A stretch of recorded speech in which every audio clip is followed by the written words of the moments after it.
নমস্কার, দ্য ওয়ালে আপনাদের স্বাগত। সঙ্গে রয়েছি আমি শায়নী এবং আমার সঙ্গে রয়েছেন দ্য ওয়ালের editor in chief Shankhadeep Das. শঙ্খদার সঙ্গে প্রতিদিনই আমরা আলোচনার একটা আসরে বসি, আজকেও সেরকমই একটা আলোচনার আসর। এবং আজকের যে বিষয়, শঙ্খদা, ডোনাল্ড ট্রাম্প তিনি বলেছেন যে দুই দেশের সঙ্গেই তিনি কাজ করতে রাজি। এই যে যুদ্ধবিরতি, সেই যুদ্ধবিরতির যে কৃতিত্ব সেটা তারই কৃতিত্ব, একথা তিনি বলেছেন। এবং দুই দেশের সঙ্গেই তিনি কাজ করতে রাজি, যদি না কাশ্মীর এই সমস্যা, কাশ্মীরের যে বহু বছরের এই সমস্যা, হাজার বছরের সমস্যা, সেই সমস্যার কোনো সমাধান সূত্র খুঁজে বার করা যায়। এখন প্রশ্ন হচ্ছে আপনার কাছে যে কোনোভাবে কি এই কাশ্মীরের এই প্রসঙ্গে ডোনাল্ড ট্রাম্পকে কি নাক গলাতে দেবে ভারত? দেখো শায়নী, তুমি একটা ভেরি পার্টিনেন্ট এবং একটা বহু মূল্যবান প্রশ্ন করেছো। তার কারণ হচ্ছে যে ভারত পাকিস্তান যুদ্ধবিরতির পর থেকেই একটা বিপুল সংখ্যক মানুষের মনে এই ট্রাম্পের নাক গলানো নিয়ে কিন্তু একটা অস্বস্তি রয়েছে, সরকারের অস্বস্তি রয়েছে, এবং ভারতবাসীদের মধ্যে একটা বিপুল সংখ্যক মানুষের মনে একটা অসন্তোষ রয়েছে যে ভারত পাকিস্তান একটা দ্বিপাক্ষিক বিষয়, সেখানে ট্রাম্প নাক গলাবে কেন।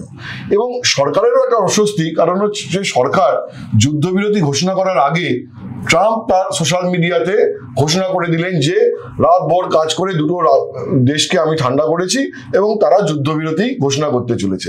তো এইটা খুব একটা অস্বস্তির কারণ। এবং তুমি দেখবে যে ঘরোয়া রাজনীতিতেও নরেন্দ্র মোদী সরকার এই নিয়ে প্রশ্নের মুখে পড়েছে, যে আজকে কংগ্রেস প্রাইম মিনিস্টারকে বলেছে, চিঠি দিয়েছে যে একটা সংসদের বিশেষ অধিবেশন ডাকা হোক, যে ট্রাম্পের এখানে ভূমিকা কি, ইউএস কি মধ্যস্থতার একটা ভূমিকা নিয়েছিল, এবং প্রাইম মিনিস্টার এত দেরিতে মুখ খুললেন কেন?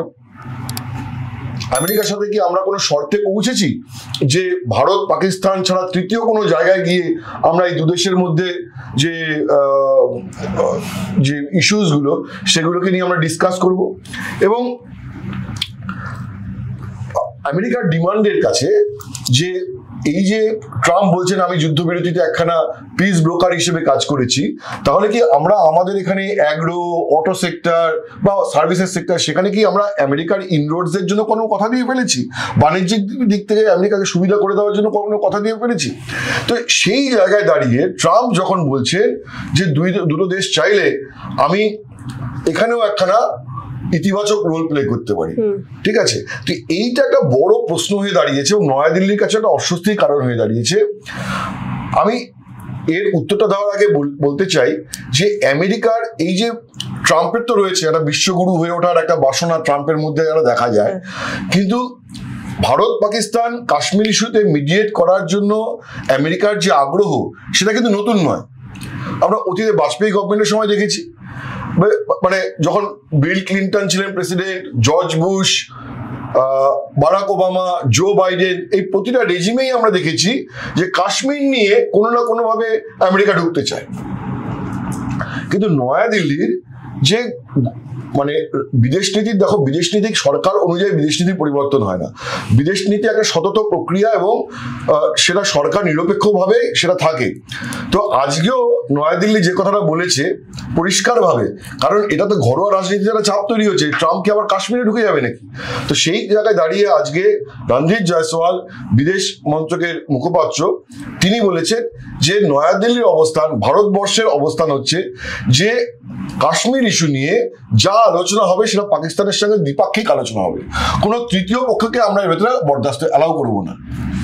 এটাকে বলতে যতই যাই ট্রাম্প বলুক না কেন, নয়াদিল্লি এটা পরিষ্কার করে দিয়েছে যে ভারত পাকিস্তানের মধ্যে যে কাশ্মীর নিয়ে আলোচনা সেটা দুটো দেশের মধ্যেই হবে।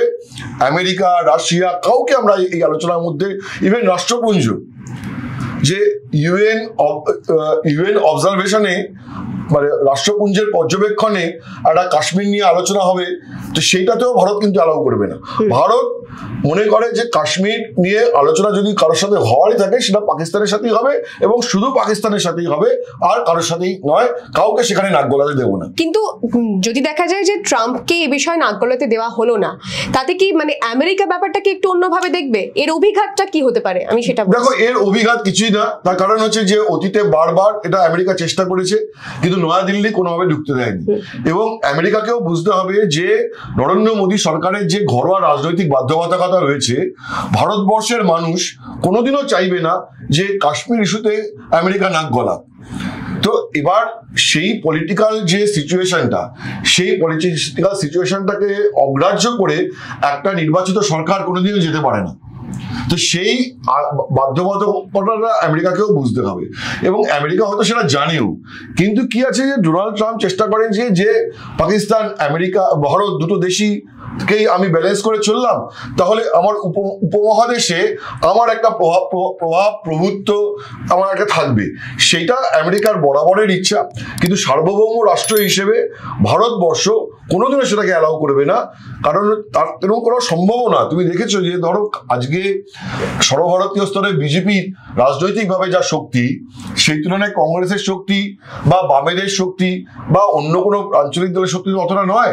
কিন্তু যেই ট্রাম্পকে দেখা যাচ্ছে ভিজিবল, সেই ট্রাম্পকে বারবার দেখা যাচ্ছে যে তিনি দাবি করছেন যে যুদ্ধবিরতি মানে তিনিই করে গেছেন, তারই হাতে করে মানে করা। তিনি দুটো দেশের সাথে কথা বলে, মার্কো রুবিও, জেডি ভান্স, তারা দুটো দেশের সঙ্গে কথা বলে, রাজনৈতিক নেতৃত্বের সঙ্গে কথা বলে বা সামরিক নেতৃত্বের সঙ্গে কথা বলে এই যুদ্ধবিরতি করিয়েছেন। সেটা ঘরোয়া রাজনীতি এটা অস্বস্তি তৈরি করছে, এবং সেইটাকেই নরেন্দ্র মোদীকে উত্তর দিয়ে দিয়ে ফিরতে হচ্ছে। তাকে বোঝাতে হচ্ছে যে না, আমরা পাকিস্তানকে সবক শিখিয়েছি, পাকিস্তান নিজেই যুদ্ধবিরতি চেয়েছে। তারপরে ট্রাম্পকে বা আমেরিকাকে এই জায়গায় আর নয়াদিল্লির পক্ষে অ্যাফোর্ড করা সম্ভব নয়, অ্যালাউ করা। কারণ তা নাহলে ঘরোয়া রাজনীতি, আজকে সিপিএম পর্যন্ত প্রাইম মিনিস্টারকে চিঠি দিয়েছে যে সংসদের বিশেষ অধিবেশন ডাকা হোক, এবং সংসদের যখন যদি বিশেষ অধিবেশন ডাকা নাও হয়, তাহলেও জেনে রাখবে যে পার্লামেন্টের অধিবেশন শুরু হলেই, বাদল অধিবেশন শুরু হলেই কিন্তু এই গোটা অপোজিশন গভর্নমেন্টকে চেপে ধরবে যে ট্রাম্পের রোলটা কি ছিল এই ভারত পাকিস্তান যুদ্ধবিরতিতে, আমেরিকার রোলটা কি ছিল পরিষ্কার করতে হবে। কারণ মার্কিন প্রেসিডেন্ট এটা রাগঢাক করে বলেননি, তার নিজের সোশ্যাল প্ল্যাটফর্ম ট্রুথ সোশ্যালে ঢালাও করে লিখে বলেছেন যে রাত ভোর কাজ করে নাকি তারা নাকি যুদ্ধবিরতি করেছেন। ফলে সেই জবাব কিন্তু ভারতবর্ষ নরেন্দ্র মোদী সরকারকে পার্লামেন্টে দিতেই হবে। তাই আজকে বিদেশ মন্ত্রকের মুখপাত্র যে কথাটা ক্যাটাগরিক্যালি বলেছেন যে এটা বাইল্যাটারাল ইস্যু, এখানে কাউকে ঢুকতে দেওয়া হবে না, সেইটা কিন্তু ওই আগাম একটা প্রেক্ষাপট রচনা। শঙ্করদা, আমি একদম একটা অন্য বিষয়ে এরপরে আপনাকে প্রশ্ন করব যে প্রধানমন্ত্রী নরেন্দ্র মোদী আজকে গিয়েছিলেন বায়ুসেনা ঘাঁটিতে, এবং সেখানে গিয়ে তিনি বায়ুসেনাদের প্রতি শ্রদ্ধা জ্ঞাপন করেছেন, তাদেরকে অভিনন্দন জানিয়েছেন। এটা কি শুধুমাত্রই বাহবা দেওয়া বা তাদের মনোবল বাড়ানো, বা এর পিছনে কি অন্য কোনো উদ্দেশ্য থাকতে পারে? না, দেখো একটা কথা, সেটা হচ্ছে যে গতকাল প্রধানমন্ত্রী নরেন্দ্র মোদী জাতির উদ্দেশ্যে যে বক্তৃতা দিয়েছেন, তারপরে আমিও যে তার বিশ্লেষণ করেছিলাম, সেটা হচ্ছে যে দেখো এই পেহেলগামের যে ঘটনাটা ঘটেছিল, সেটা নিয়ে তো একটা বিপুল সংখ্যক মানুষের, গোটা দেশবাসীর একটা প্রচন্ড অসন্তোষ তৈরি হয়েছিল, আক্রোশ তৈরি হয়েছিল যে যারা এই জঙ্গি কার্যকলাপে মদত দিচ্ছে তাদেরকে একটা চরম শিক্ষা দেওয়া হোক। এখন এই চরম শিক্ষা দেওয়ার যে প্রক্রিয়াটা 7 মে ভোরে শুরু হলো, সেটা দুম করে 10 তারিখে শেষ হয়ে গেল। এটা যা নরেন্দ্র মোদী করেছেন, যুদ্ধবিরতির সিদ্ধান্ত নিয়েছেন, আমি মনে করি একদম ঠিক করেছেন। কারণ আজকের দিনে লং টার্ম ওয়ারফেয়ার কোনোভাবেই দেশের পক্ষে ভালো নয়, কিন্তু গোটা দেশের তো একটা আকাঙ্ক্ষা তৈরি হয়েছে। এবং এই যে আমাদের সেনাবাহিনী, বায়ুসেনা, আমাদের সামরিক বাহিনী, আর্মি এবং নৌসেনা, তারাও তো মানুষ, তারা তো এই জনগণ থেকে 140 কোটি মানুষের থেকে বিচ্ছিন্ন নন। তাদের মধ্যেও তো সেই অসন্তোষ, আক্রোশটা রয়েছে। তারাও পাকিস্তানকে আরো কঠোর জবাব দিতে চেয়েছিলেন। তো সেইখানে দুম করে তাদের থামিয়ে দেওয়া, সেখানে কিন্তু তাদের মধ্যেও একটা হতাশা তৈরি হয়েছে। যেমন ভাবে একটা বিপুল সংখ্যক ভারতীয়র মনে হতাশা তৈরি হয়েছে, এই যুদ্ধবিরতি হয়ে গেল কেন, দুম করে যুদ্ধটা থেমে গেল কেন, পাকিস্তানকে আরো চরম শিক্ষা দেওয়া উচিত ছিল। সেই কারণেই তো কালকে প্রধানমন্ত্রী জাতির উদ্দেশ্যে ভাষণ দিয়ে বলেছেন যে না, আমরা পাকিস্তানকে শিক্ষা দিয়েছি, আমরা ওদের 6টা বায়ুসেনা ঘাঁটি ভেঙে দিয়েছি, আমরা ওদের সামরিক ইনস্টলেশনে আঘাত করেছি এবং পাকিস্তান নিরাশায় ডুবে গেছে, পাকিস্তানের সামরিক মাজা আমরা ভেঙে দিয়েছি ইত্যাদি প্রভৃতি। এবং পাকিস্তানকে আমাদের হাতে পায়ে ধরে বলতে হয়েছে যে আমরা সিজফায়ার চাই। তো এইটা যেমন বলেছেন, ফোর্সকেও প্রাইম মিনিস্টারকে বোঝাতে হচ্ছে যে দেখো, তোমরা যে শৌর্য এবং বীর্য দেখিয়েছো, তার ভয়েই পাকিস্তান যুদ্ধবিরতি চেয়েছে। একটা কথা জিনিস মনে রেখো, সেটা হচ্ছে যে পেহেলগামে ঘটনার পরে কেন্দ্রীয় মন্ত্রিসভা নিরাপত্তা বিষয়ক কমিটির বৈঠক হয়। সেই বৈঠকের পরে প্রধানমন্ত্রী বলে দেন যে আমরা 3 সেনাবাহিনীকে আমরা খোলা ছাড়পত্র দিয়ে দিয়েছি, পাকিস্তানকে চরম সবক, মানে এই ঘটনার যদি যা যা পদক্ষেপ করা দরকার সেনাবাহিনী পদক্ষেপ করতে পারে। কিন্তু ঘটনা হলো সেনাবাহিনী একা ভারতবর্ষের মতো গণতান্ত্রিক দেশে সেনাবাহিনী নিজের মর্জিতে কোনো পদক্ষেপ করে না। এটা পাকিস্তান নয় যে যেখানে সেনাবাহিনীর সুপ্রিমেসি কখনো কখনো রাজনৈতিক নেতৃত্বের উপরে চলে যায়। এটা ভারতবর্ষ, গণতান্ত্রিক কাঠামো, এখানে কখনোই সামরিক বাহিনী নিজের ইচ্ছায় অত বড় পদক্ষেপ করতে পারে না। এটা প্রাইম মিনিস্টার বলেছেন ঠিকই, কিন্তু ব্যাপারটা সবসময় হয় এটা পলিটিক্যাল ডিসিশন। ক্যাবিনেট ডিসাইড করে, cabinet committee on security decide করে যে ঠিক কোন সময় আমরা আঘাত আনবো, সেটা ফোর্সের সঙ্গে আলোচনা করে করেন। কারণ সিসিএস এ যখন এরকম সিসিএস ডাকা হয়, ক্যাবিনেট কমিটি অন সিকিউরিটি, তখন তিন বাহিনীর প্রধানকে বা সিডিএস কে, কম্বাইন্ড ডিফেন্স স্টাফকে ডাকা হয়, তার ওপিনিয়ন নেওয়া হয়, ন্যাশনাল সিকিউরিটি অ্যাডভাইজার সেখানে বসে থাকেন। কিন্তু তার ফলে কি এটা পলিটিক্যাল ডিসিশনেই পাকিস্তানের উপরে আমরা জবাব দিয়েছি। আবার পলিটিক্যাল ডিসিশনেই যুদ্ধবিরতির সিদ্ধান্তটা যতই ডিজিএমও, পাকিস্তানের ডিজিএমও ফোন করুন, ব্যাক এন্ডে বা ব্যাক চ্যানেলে সবাই জানে যে আলোচনাটা কূটনৈতিক স্তরেই হয়েছে এবং যুদ্ধবিরতির সিদ্ধান্ত কূটনৈতিক স্তরেই নেওয়া হয়েছে। সেনাবাহিনী ইমপ্লিমেন্ট করেছে, মানে সেনাবাহিনী আক্রমণ করছে না, সেনাবাহিনী আক্রমণ থামিয়ে দিয়েছে। এবার যারা আক্রমণ করছিলেন তারা জেদ নিয়ে আক্রমণ করছিলেন।